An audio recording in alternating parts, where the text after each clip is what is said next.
Bueno, ya empezamos. Vale, pues hoy nos tocan las funciones financieras. A ver, funciones financieras en Excel hay muchísimas, ¿de acuerdo? Yo me voy a centrar en tres, cuatro funciones financieras que son las que al curso que viene más vais a utilizar o incluso este año cuando empecéis con el tema de, o si habéis hecho ya con Mercedes, el tema de préstamos y demás.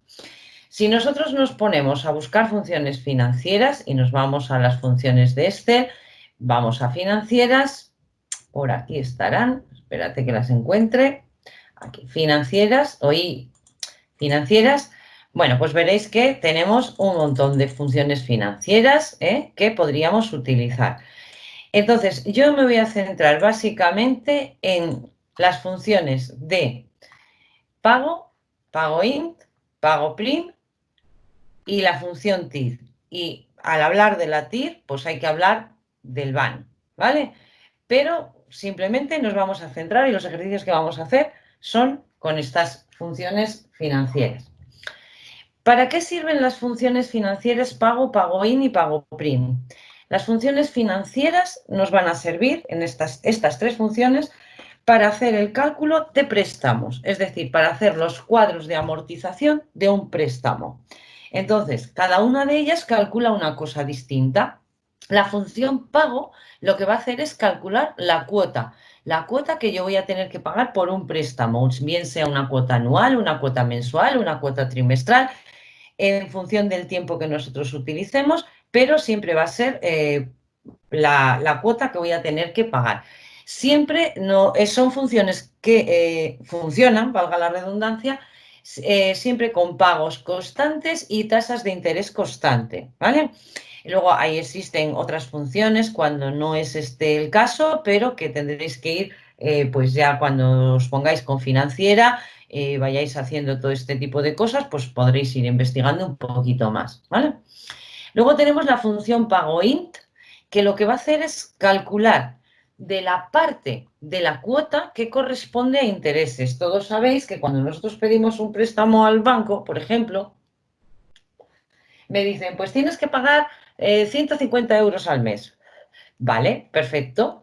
Y lo tienes que pagar durante 20 años. Bueno, pues muy bien, estamos de acuerdo. Pero ahora yo digo, y de esos 150 euros, ¿qué parte corresponde a intereses y qué parte corresponde a la capital? Decíamos, ¿qué parte corresponde al interés y qué parte corresponde al capital? Pues para poder saber de esa cuota qué parte corresponde al interés y qué parte corresponde al capital, tenemos que utilizar, en el caso de los intereses, la función pagoin y en el caso del capital, la función pagoprim. Las tres funciones tienen más o menos la misma sintaxis, ¿vale? La misma sintaxis que dice tasa, número de periodos, valor actual, valor futuro y tipo. La tasa es el tipo de interés que nos va a poner, ¿vale? El número de periodos, el tiempo total que vamos a estar pagando el préstamo. Valor actual, el valor del capital, es decir, el capital que yo he pedido al banco. Valor futuro y tipo son no son obligatorias, que se me ha olvidado poner aquí los corchetes, ¿de acuerdo? Son opcionales. Entonces, el valor futuro, si no decimos nada, es cero. Es decir, ¿qué es lo que yo quiero de aquí al futuro? Pues ese préstamo, pagarlo y que la deuda que yo tenía contraída con el banco automáticamente desaparezca, es decir, que sea cero.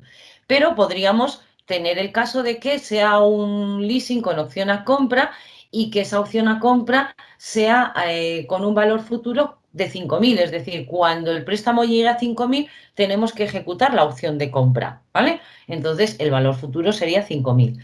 Y luego el tipo, solo hay dos opciones, cero u omitido, que sería que pagamos al final del periodo, y uno que es al principio del periodo. Es lo que vosotros cuando hagáis préstamos vais a llamar prepagable y pospagable.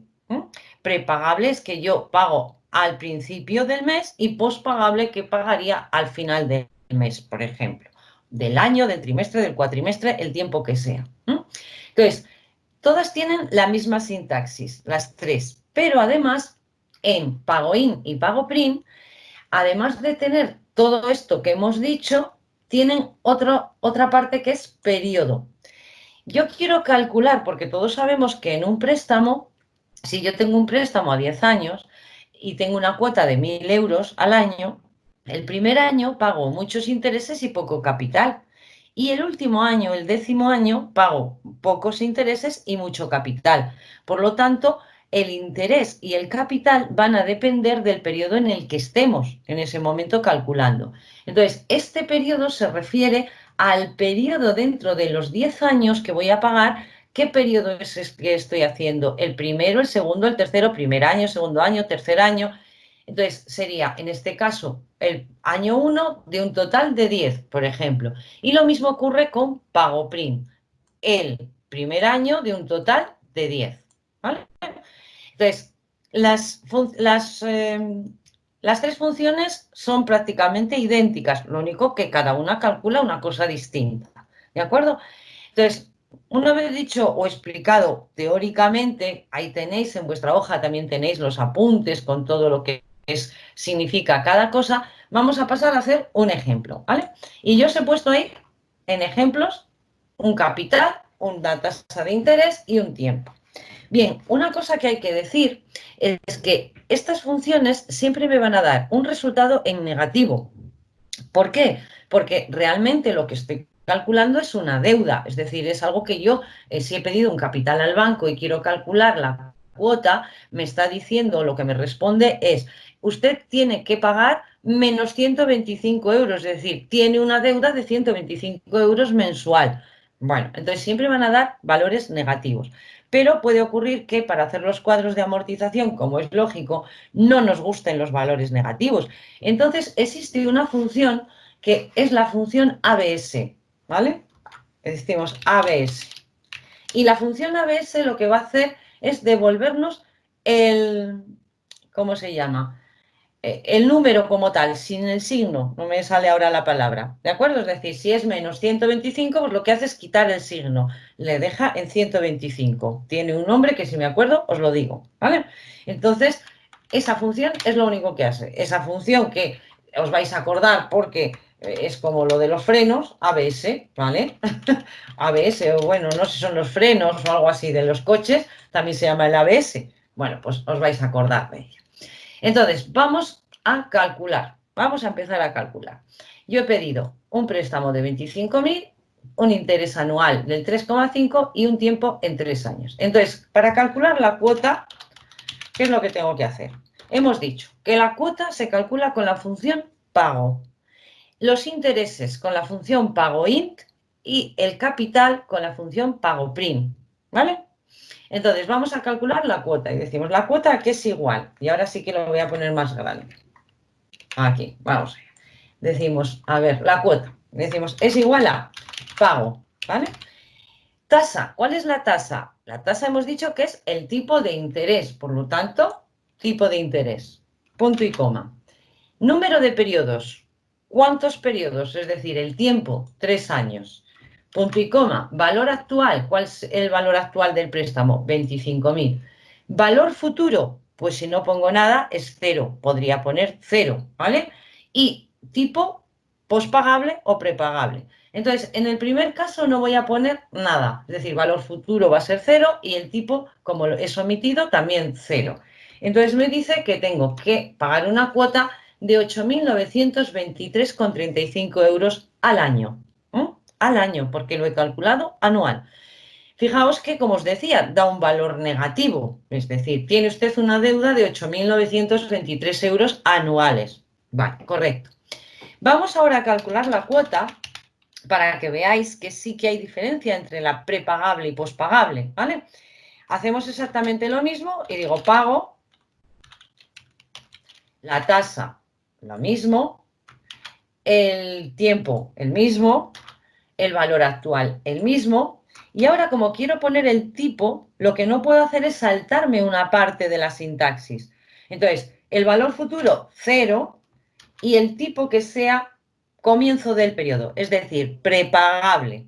Le damos y vemos que sale una diferencia. Es decir, hay una diferencia de 300 euros al mes, digo al año, perdón, ¿vale? En la cuota. Entonces, esto hay que negociarlo con el banco, si es prepagable, si es pospagable, pues nos interesa más que sea prepagable porque, oye, pues son 300 euros que me ahorro al año, ¿de acuerdo? Pero inicialmente, si no ponemos nada, siempre va a ser pospagable. Y si no me dicen nada en el ejercicio, se suele utilizar el pospagable. Bien, hemos calculado la cuota. Vamos a ponerle a este cuota prepagable. Tenemos la cuota. Y ahora quiero saber, por ejemplo, de la cuota normal, de la pospagable, qué parte corresponde a los intereses. Y decimos, vamos a ver, es igual a, intereses, igual a. Hemos dicho que para calcular los intereses es la función pagoint, pagoint, ¿vale?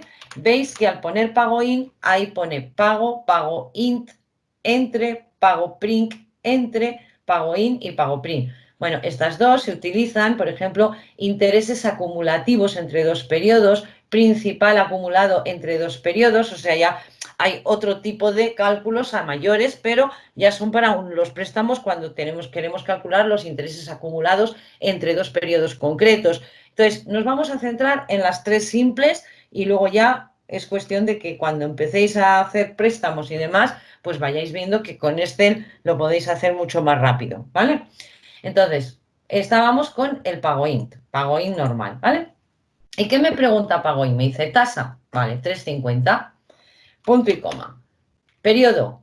Y ahora aquí hay una diferencia. Me dice, ¿qué periodo quieres calcular del total de periodos? Entonces yo le tengo que decir, periodo el primer año, el 1, punto y coma, de un total de ¿cuánto? De 3, punto y coma. Valor actual, 25.000. ¿Vale? Entonces, la diferencia entre esta y esta en la sintaxis es que aquí tengo que poner un número de periodo al que me estoy refiriendo. Y decimos, vale, una vez que ya le tengo dicho el número de periodo, me dice que de esa cantidad que voy a pagar de intereses, 875.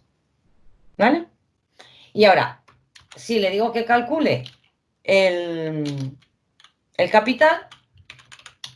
capital, decimos, esto es igual a pago prim, ¿vale?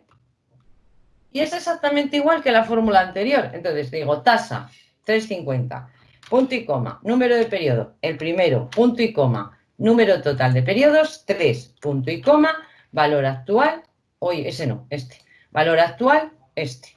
Y nos dice que el resto, 8.048, corresponden al capital. Entonces, de esta cuota que yo estoy pagando, lo que pago de intereses son 875 y de capital estoy amortizando 8.048. Así es como funcionan. ¿Qué ocurre? Que me da todos los números en negativo y no me gusta. Entonces, lo único que tengo que hacer para que sean positivos es decirle aquí delante ABS.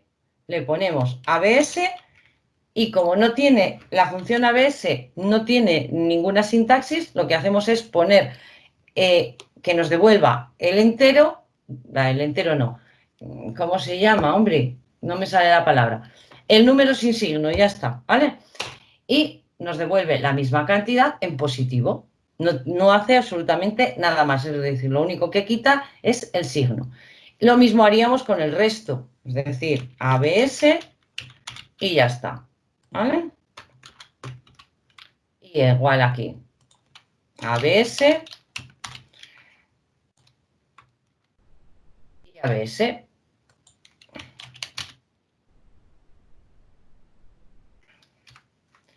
Y ya tenemos los resultados, pero en positivo. ¿Vale? ¿Cuál es el objetivo de estas tres funciones? Realizar lo que se llaman los cuadros de amortización. Cuadro de amortización préstamo. ¿Vale? Uy, qué manazas. Vale. Y entonces pondríamos cuadro de amortización del préstamo. Y yo voy a poner aquí número, periodo. Y en este caso lo voy a hacer anual para que sea cortito, ¿vale? Ponemos aquí cuota, intereses, amortización capital, capital pendiente.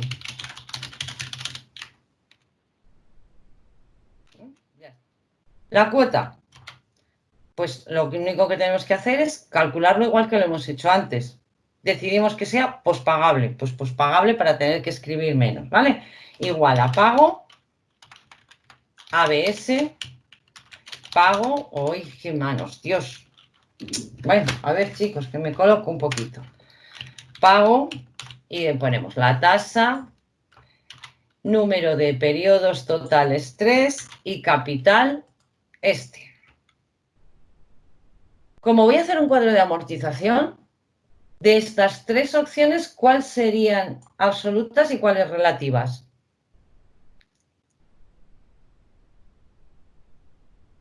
¿Alguien que me diga algo?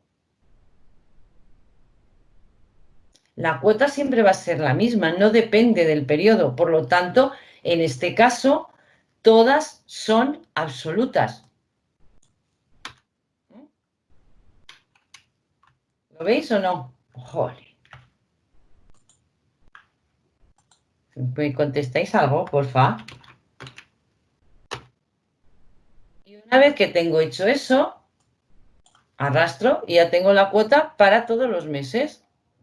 ¿Vale? Es decir, no todas son absolutas porque la cuota es mensual, es decir, perdón, anual en este caso, que estamos con años. Entonces, como la cuota siempre va a ser la misma, no se tiene que mover nada, es decir, siempre tengo que coger estas tres opciones, ¿vale? Vamos con los intereses. Igual, ABS, para que no pago int, y decimos tasa, esta, absoluta porque siempre va a ser esa tasa. Ahora, número de periodo, este, para no tener que escribirlo. Y esa no es absoluta. ¿De un total de cuántos periodos? 3. Y esa sí que es absoluta. Siempre van a ser 3. Punto y coma, valor actual, el capital y absoluto. ¿Qué es lo que consigo? ¿Qué es lo que consigo con esto?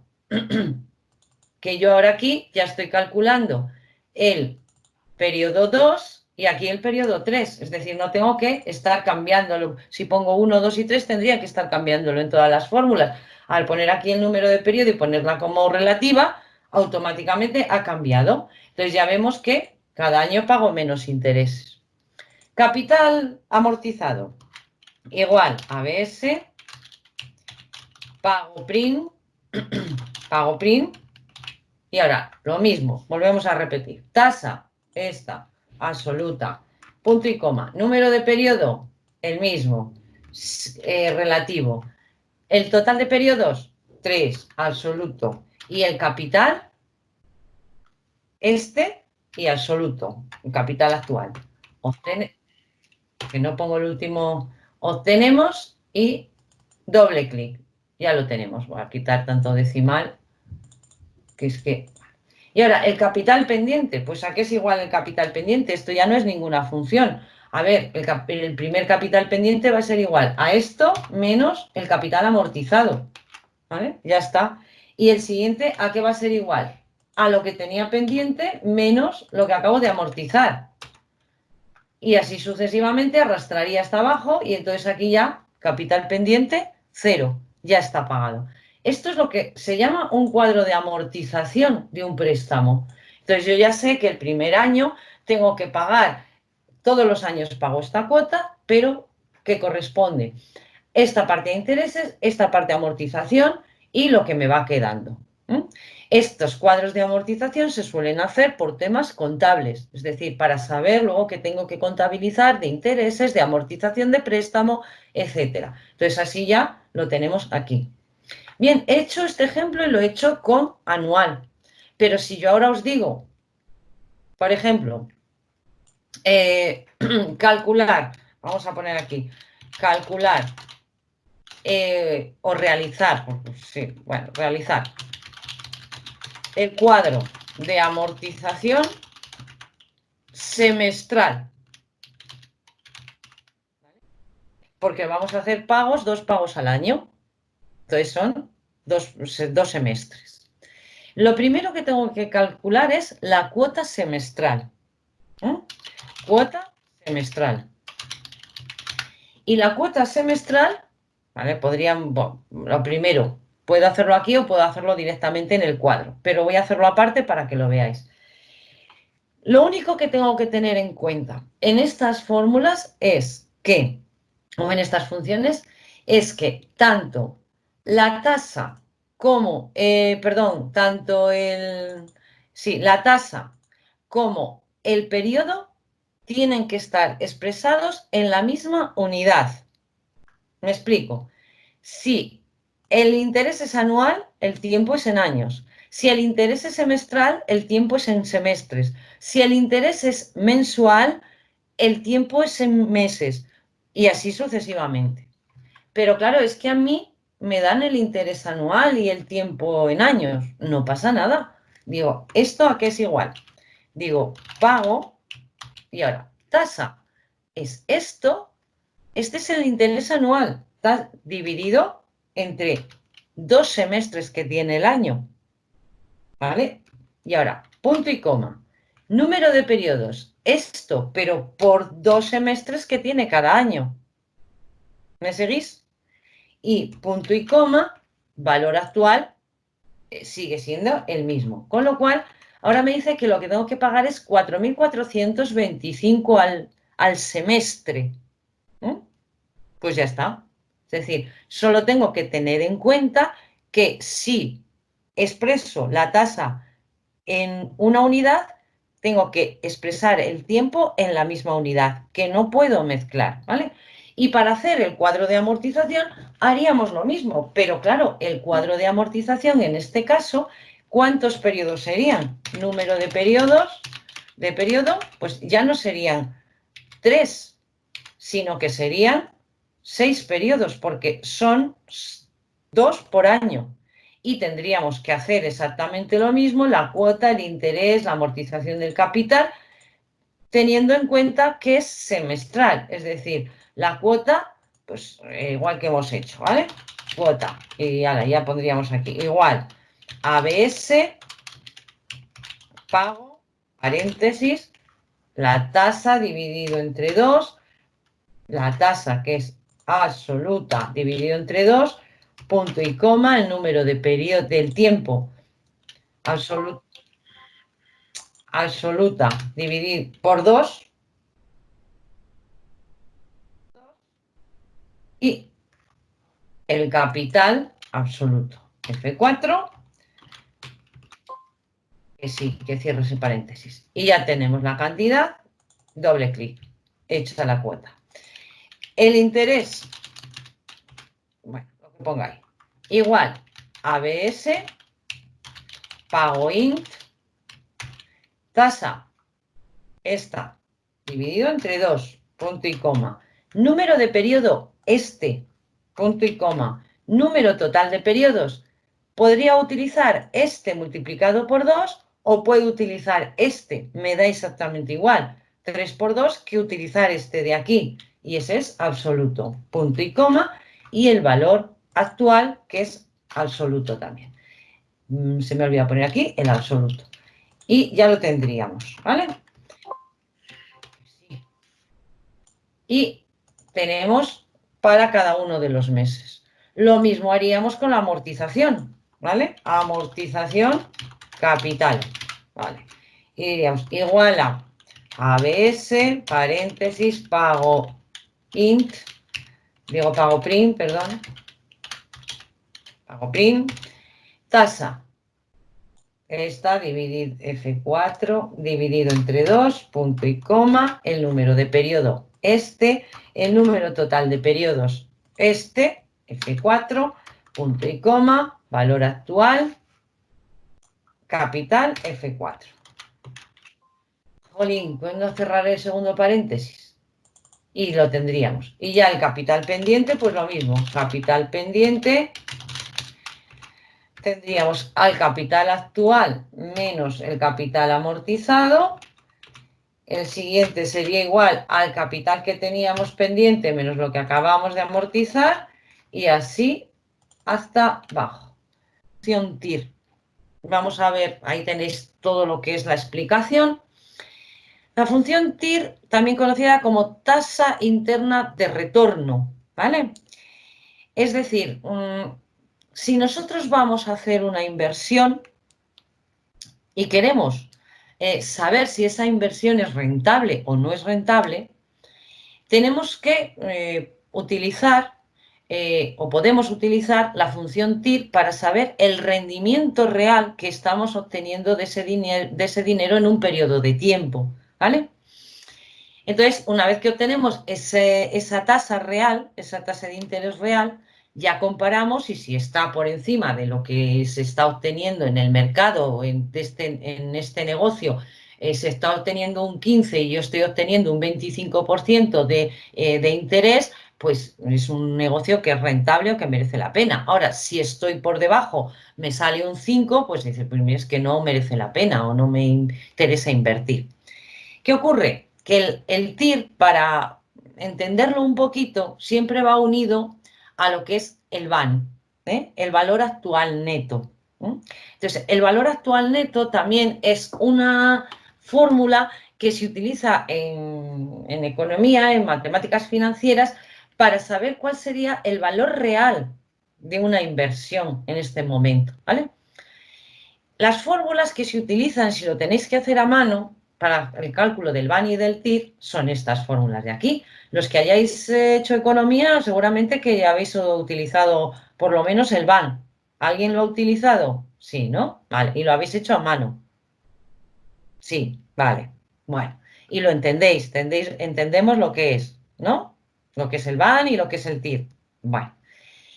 Si lo hacemos a mano, a simple interés así curioso, pues para el cálculo del VAN tendríamos que hacer todas estas cuentas, ¿vale? En función del número de periodos, si son, en este caso, este ejemplo son 5 periodos, pues 5, que son 25 periodos, pues ala, seguimos, elevado a 6, elevado a 7, elevado a 8 hasta el 25 y los tendríamos. Eh, bien, entonces el valor actual neto, decimos que el valor actual neto siempre tendrá que ser superior a cero. Si es superior a cero, significa que hemos recuperado la inversión realizada y que además hemos cubierto los gastos y tendremos más capital que si hubiésemos invertido ese dinero pues a renta fija, por ejemplo, ¿vale?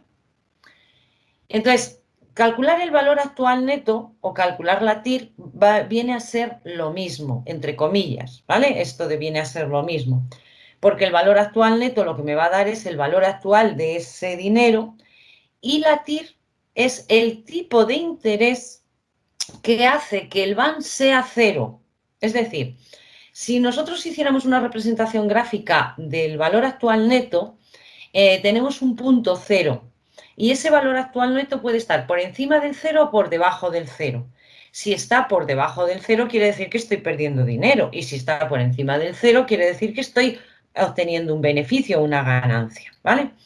Entonces, nosotros con la TIR decimos, ¿cuál es el interés mínimo que tengo que obtener para que el VAN sea cero? Es decir, para que no tenga ni pérdida ni ganancia.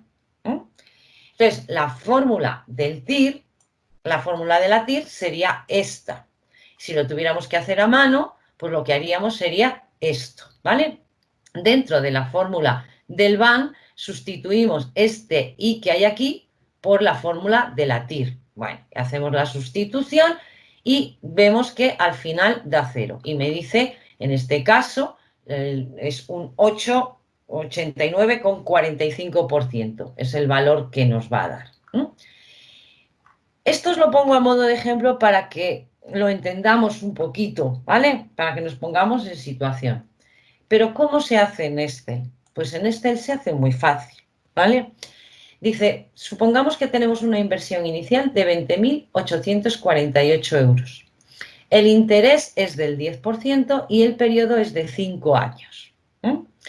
Entonces, tengo una inversión inicial, quiere decir que he invertido, tengo menos 20.848 euros. Eso lo he invertido.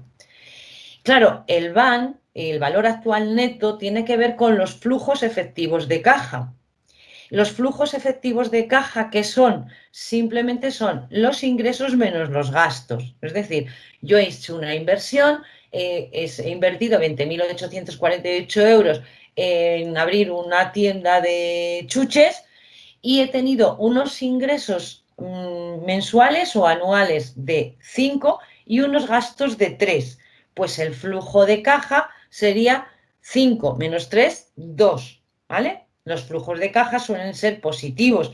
Si son negativos, mal vamos, pero podrían darse el caso que en este momento hay flujos de caja negativos, porque seguimos teniendo gastos y no tenemos ingresos, ¿vale? Entonces, esos flujos efectivos, ¿vale? O los flujos de caja, nosotros decimos, para esta inversión hemos tenido estos flujos. Es decir, durante este periodo de tiempo, durante los 5 años, el primer año tuve una ganancia, vamos a llamarlo así, de 17.000, el segundo 20.000, el tercero 21, el cuarto 23, el quinto 25, perfecto. Entonces, si yo tengo que calcular la BAN, el BAN o el valor actual neto, pues resulta que después de 5 años el valor de 20.000 euros se ha convertido en 60.000, ¿vale? Porque he tenido todos estos flujos efectivos de caja positivos. Entonces se ha convertido en 60.000. ¿Cómo se calcula el BAN? Pues simplemente decimos igual BAN, ¿vale? Y BAN escrito en inglés se escribe BNA, perdón, siempre lo pongo al revés, ¿vale? La tasa, decimos, la tasa pues sería el 10%, ¿vale?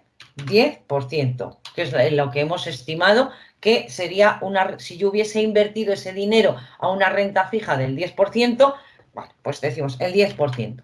Y ahora, los valores, ¿cuáles son? Los valores serían todos estos. Y a esto le restamos más la inversión. Digo, pongo más, aunque digo le restamos porque tiene signo negativo. Y eso nos va a dar el valor actual neto. Con esto, lo que hemos hecho ha sido calcular esta fórmula, ¿vale? Que como es el mismo caso, veis que nos da exactamente lo mismo, 60.175,84. Vale, hasta ahí bien. Bien. Y ahora digo, si yo esto lo quiero expresar en cuál es la tasa interna de retorno, es decir, cuál es la TIR que hace que ese BAN sea cero. ¿Cómo calculo la TIR? Pues la TIR es una función muy simple que lo único que me dice la sintaxis de la TIR, fijaos que es esto.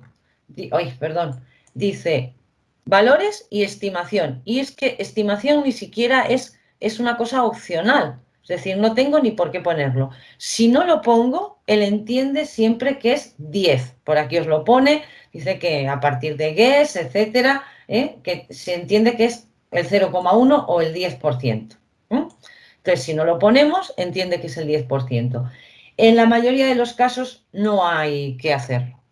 ¿Cómo calcula la TIR? Pues lo que hace es iteraciones, hasta que encuentra el valor más aproximado, es decir, que tenga un error del 0,0001. A efectos de cálculo, esos serían conocimientos más o menos, por decir de alguna forma, teóricos para entenderla, ¿vale? Pero a efectos de cálculo, pues lo único que tengo que hacer es decir que es igual TIR, paréntesis, y decimos, cogiendo el valor en negativo, para calcular la TIR siempre tiene que haber un valor negativo y uno positivo como mínimo, ¿vale? Si no hay un valor negativo y uno positivo, no la vamos a poder calcular. Entonces, cogemos todo el rango. Da igual que haya algún valor blanco en medio porque no lo tiene en cuenta. Y lo calculamos. Y nos da que es el 89%. Si nosotros ponemos el 89%, le ponemos unos decimales, es el 89,45. Si nos vamos al ejemplo manual, vemos que el interés que tenemos que aplicar para hacer que el valor actual neto sea cero es del 89,45%. Es decir, esto es en tantos por uno, si lo ponemos en porcentaje, el 89,45. Entonces, en vez de hacer todas estas operaciones, pues con este lo único que tenemos que hacer es poner la función, utilizar la función BAN o VNA y la función TIR. Hasta aquí mi clase de economía, mini clase, ¿está entendida? ¿Sí o no? Vale, perfecto. Bien, ¿y para qué utilizamos nosotros como administrativos la TIR? Bueno, pues la TIR como administrativos os la vais a encontrar en que en muchas ocasiones vais a hacer contratos de leasing con el banco. Y los contratos de leasing del banco tienen una forma muy específica de contabilizar. Y hay que contabilizarlos por, pues tenéis aquí, os he puesto un ejemplo de lo que sería un asiento contable, ¿vale? Si fuera una microempresa, lo único que hay que hacer es la cuota de arrendamiento a bancos y el IVA soportado, pero en las pymes y el resto de empresas no sirve con hacer un asiento de cuota de arrendamiento financiero, IVA soportado, además tienen que hacer o tenéis que hacer el asiento diferenciando entre los intereses, la amortización, el IVA y el banco, ¿vale? Es decir, necesitamos saber esto, el arrendamiento financiero, lo que es la amortización de capital y lo que son los intereses. ¿Y qué ocurre? Que cuando yo hago un leasing, por ejemplo, ¿vale? En este caso, digo un capital de 50.000 euros, que tiene unos gastos de 5.000, porque yo pido el leasing y digo, mira, necesito, son 50.000, lo que es el valor de la máquina, pero con la contratación del leasing tiene unos gastos que son 5.000 euros, y me dice, el interés que te voy a poner por el leasing es del 5% y el plazo pues lo vamos a hacer en 10 años, ¿vale? En 10 años, la cuota creo que lo he puesto todo en anual, a ver que lo mire, sí, vale. Entonces, 5% anual y 10 años, correcto. Lo primero que hago es calcular la cuota. Y la cuota la utilizo la función pago, es decir, no tengo nada más que decir igual pago, ¿vale? El interés el 5, el número de periodos 10 y el valor actual es 5.000. Y ya me sale 6.475. Yo eso es lo que le voy a pagar al banco, porque el banco a mí me ha prestado 50.000 euros. Pero ¿qué ocurre? Que realmente a mí el banco no me va a dar 50.000 euros. A mí el banco me va a dar 45.000. Porque cuando voy a pedirlo, ¿vale? Me da 45 porque ya me quita los 5.000 de los gastos. Es decir, te doy 50 menos lo que, como me debes 5.000 de gastos, solo te ingreso 45.000. Entonces, con el banco yo tengo una deuda real de 45.000, ¿vale? Bueno, pero sobre esos 45.000, que la deuda real es de 50.000, pero realmente el ingreso que yo he obtenido es de 45.000 negativos. ¿Y qué es lo que voy a pagar? Voy a hacer 10 pagos de 6.475 euros. Es decir, si nos ponemos en el caso anterior, a ver si me explico bien, yo tengo una inversión de 20 y unos flujos de caja que son de un dinero. Bueno, pues aquí tenemos lo mismo. Tengo un préstamo que me ha dado el banco con vamos a decir que una inversión de menos 45.000 y los flujos de caja son anuales de 6.475, lo que yo estoy pagando, la cuota que estoy pagando. Entonces lo que hago es calcular la TIR para ver realmente lo que estoy pagando, porque el dinero que he ingresado no son los 50 y yo no estoy pagando realmente un 5%, estoy pagando un 7,23. Entonces, si yo hago la TIR, que es lo único que he hecho ha sido calcular la TIR cogiendo ese rango, me dice que el interés real que estoy pagando año a año es el 7,23. Entonces, cuando yo tengo que contabilizar, tengo que tener en cuenta este 7,23 y no este 5, porque tengo que hacer el cuadro de amortización del leasing teniendo en cuenta el interés real que estoy pagando. Entonces, ¿qué hacemos? Pues el cuadro de leasing exactamente igual que hemos hecho el cuadro de amortización del préstamo. Ponemos los periodos, etc. El interés. Y ahora sí, aquí decimos, para hacer el cuadro ya no vamos a coger lo que es el interés que me dio el banco, sino el interés, la tasa interna de retorno, es decir, la que realmente estoy pagando, que es 7,23. El número de periodo, el primero. Número total de periodos, los 10, ¿vale?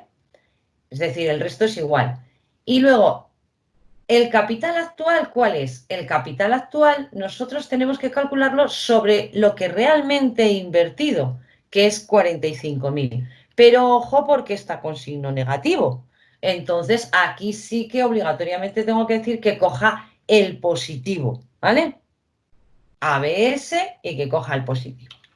Y me sale unos intereses. Esa fórmula la arrastro.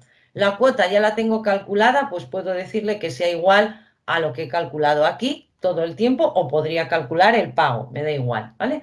Porque la cuota yo no la estoy calculando con este interés. La cuota se ha calculado con este interés, ¿de acuerdo? Entonces la cuota siempre tengo que poner la que me ha salido en el cálculo, aquí, en la cuota que he calculado al hacer el, el préstamo, vamos a decirlo así, ¿vale?